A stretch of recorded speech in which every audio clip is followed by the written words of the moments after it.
Hawlang paghirap ay nasira. Abang papapala, bayay lumaya. Matamis na kalaya ay tinatamasa. Dulot ay saya. Tuwa.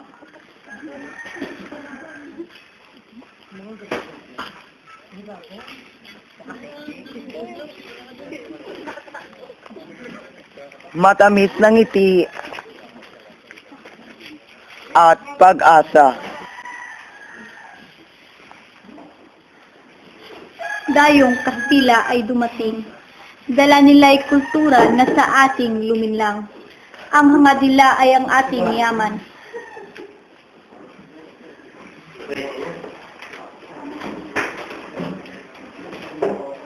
Magandang gabi, Nay. Malo po. Ginabi ka yata, anak. Dahil mo ako kinatanaka. Galing ka pala doon. Eh bakit malungkot ka? Hindi po ako malungkot, Nay. Nag-aalala lang. Ano naman ang pinag-aalala mo? Pati ako niyang hawa sa'yo. Lami naman po, Nay, kalibaw ko kay Talakang si Adon na anak ng dato. Bukas daw po, susubukan kami ng ama ni Talaka para malaman kung sino sa amin ang nararapat na mapangasawa ni Talaka. Ah, ganun ba? Maupo ka nga muna sa karya at isasalaysay ko sa iyo ang kwento namin ng iyong ama at kung paano kami nagkatuluyan. Nung kaedad mo siya, umibig siya sa akin at inaya akong magpakasal. Kaya lang, naniligaw din sa akin si Ahmed, kababata at kaibigan ng ama mo. Naging makaribad sila sa akin. At bago kami nagpakasal, maraming hirap ang naranas namin ng iyong ama.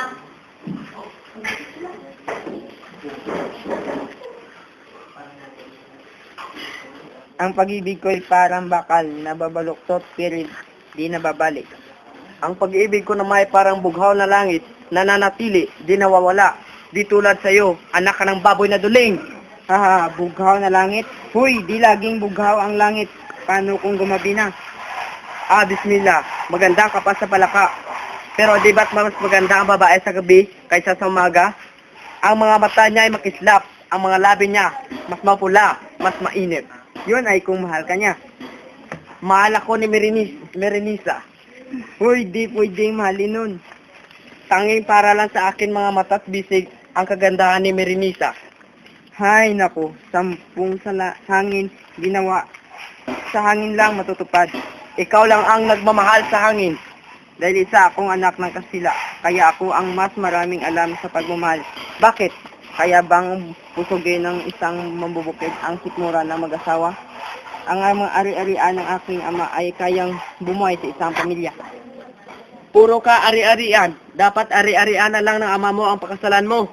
Pag ang lalaki nag-asawa, kailangan niya ng pera para maasawa niya, di ba? Wah, kahit anong rami ng pera mo, maubos pa rin yan. Iba yung may ari-arian dahil mabibili mo lahat ng gusto mo. Mas maganda naman yung may bukirin. Pinaghirapan na isang lalaki para sa asawa niya. Wah!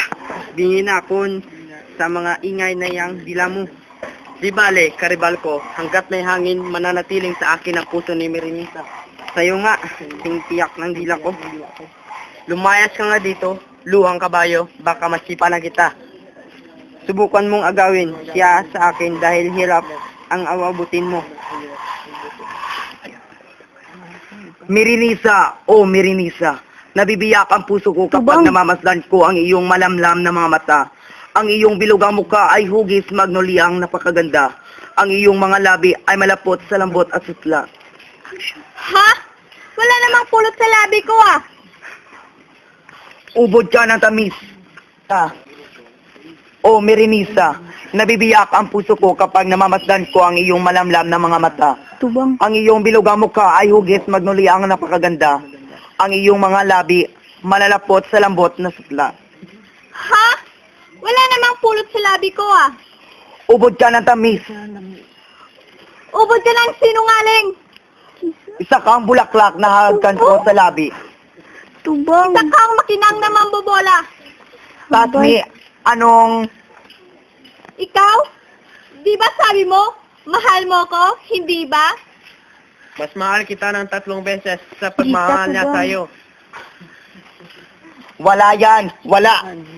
At ikaw, Ahmed, bakit mo ko mahal? Mahal kita dahil maganda ka, bata at maalindog. Hi, Ahmed. Magandang lalaki ka nga, bolero. Kung wala lang dito si Ahmed, hinalikan na kita ng paulit-ulit. Ano? Kung wala lang ako dito, kahit sino pa nandito, hahalikan kita bulaklak ng Islam. Langit ka sa lupa, mainit. Mahal ko, matutulog ako ngayong gabi at isasama kita sa aking mga panaginip. Magandang gabi, Mirenisa.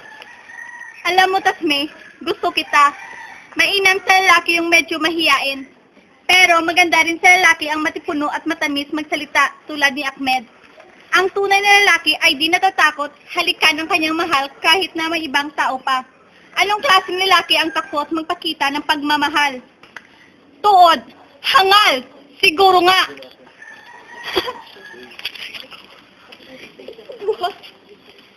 Tuod, hangal. Itong may abang na Ahmed kasi, Ahmed! Uy, naglalakad na tuod. At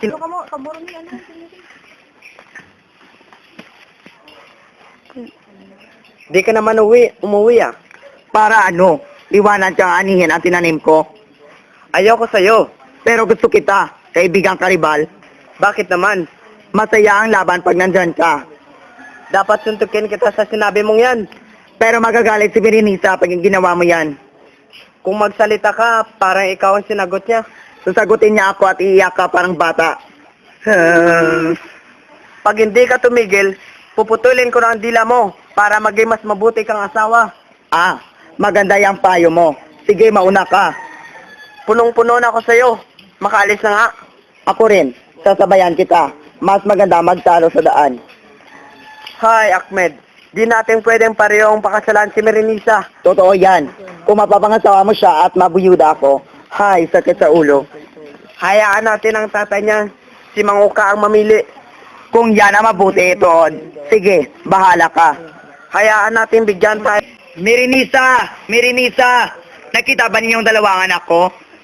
Opo, nandito siya kanina Manguka. Pero, nakauwi na ho yata. Bago po ninyo sundan ang anak nyo, masasabihin po kami sa inyo. Pareho naming mahal ang anak niyo, si Mirenisa. At pareho po namin siyang gusto pakasalan. Pero, isa lang ang pwede mapakasal sa kanya. Mamili ho kayo sa aming dalawa. Hindi ko kaya mamili ng basta. Pareho ko kayong gusto sa anak ko. Idaan po natin kami sa isang pagsubok. Isang pagsubok? Opo, isang pagsubok sa lakas. Tama nga yan. Isang pagsubok para magkaalaman kung sino ang mas nararapat. Anong klaseng pagsubok ho ang naisip niyo? Isang karera kung sino ang mabilis tumakbo. Pagsubok kung sino ang mas malakas bumuhat. Patagalan sa ilalim ng tubig. Palakihan ang makukuha ang perlas.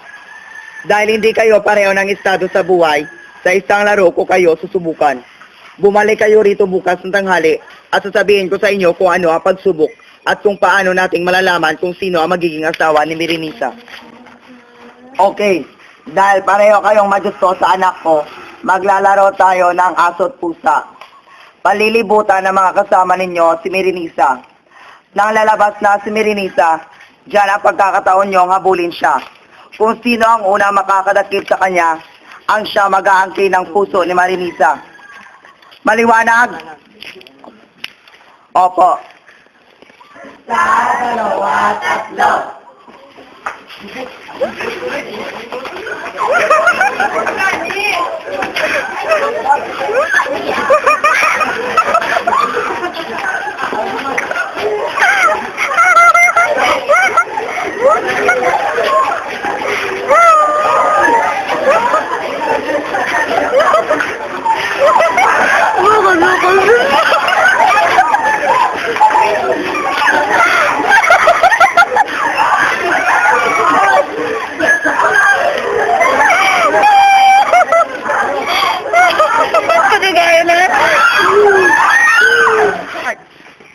Manguka, Mirenisa, akin dyan na. Ako ang nauna sa'yo. Ako ang una nakadakip sa'yo. Kaya't akin dyan na, Mirenisa. Hindi, Ahmed. Si Tasmi ang nanalo at ikaw ang natalo. Si Tasmi ang mapapangasawa ni Mirenisa at magiging ina ang kanilang mga anak. Ilang linggo ang nakalipas. Tay, ba't hanggang ngayon ay hindi pa rin ako dinadalaw ni Tasme? Baka may nangyari na sa kanya. Baka nag-iisip lang para sa kasal ninyo. Mga kawan ni Ahmed at si Ahmed! Magandang hapon sa inyo, Mirisa. Manguka, hingin ko po sana ang kamay ng inyong anak. Ahmed, alam mo naman siguro na si Tasmi na ang magiging asawa ni Mirinisa at hindi ikaw. Huwag ninyo akong galiting, Manguka. Para sa akin si Mirinisa. Mga kawal, kunin ninyo si Mirinisa at dalhin sa palasyo. Huwag ninyong kunin ang anak ko, Ahmed! Tay! Bitiwan niyo ako, hindi ako sasama sa inyo! Tay! Tulong! Walang hiya ka, Ahmed! Bakit hindi mo matanggap na talunan ka? Hangal! Hindi ako magpapakasal sa'yo! Bakit ba nangyari sa akin to? Tulungan niyo ako, mga kababayan. Tulong! Bakit ba nangyari to? Si Kuya Tulong. Tasme yun ah! Kuya, anong nangyari sa'yo? Tawagin mo sina Manguka at mga kababayan natin. Bilis! Opo, Kuya, opo. Hintayin niyo po ako. Manguka! Manguka! Bakit, Bebang? Anong nangyayari po? Tulungan mo ako. Dalhin mo ako sa barangay. Mga kababayan, tulong!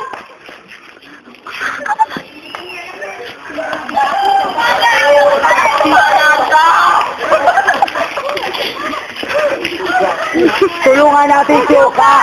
Tulong mo, anak. Si Tasme! Si Tasme! Tulungan natin siya! Hali kayo! O, ito. Mga kababayan. Mga kababayan ko. Gubang kulungan.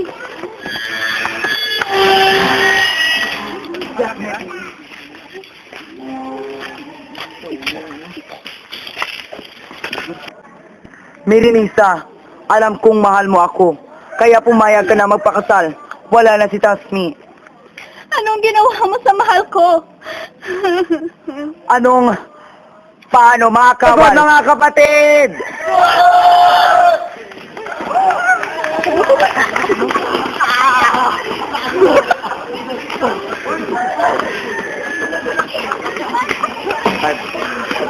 Halika dito, Mirisa! Ayoko! Bitiwan mo ako! Bitiwan mo sila, Ahmed! Tasme! Mahal ko! Hindi mo siya pwede makuha sa akin. Dito ko, Mirisa. Ayoko! Bitiwan mo ako! Bitiwan mo siya, Ahmed. Tasme! Mahal ko! Hindi mo siya makukuha sa akin. Ayun na, Nay. Tulong! Tulong! Tulong! Tulong! Akin lang si Mirinisa. Tulong! Ayoko! Tulong! Mama! Tulong! Mahal ko, kumapit ka sa akin. Hindi kita bibitawan. Oo, Tasme! Huwag kang bumitiw.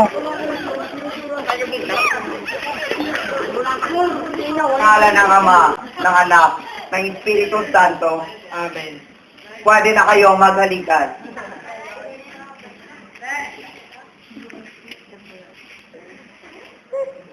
Mabuhay ang kasal! Mabuhay! Mabuhay! Masasabing matalino siya, ngunit hindi matatat. Ipangako mo sa akin siya kaya na hindi mo ito sasabihin sa iyong ama. Pangako yan, Nay.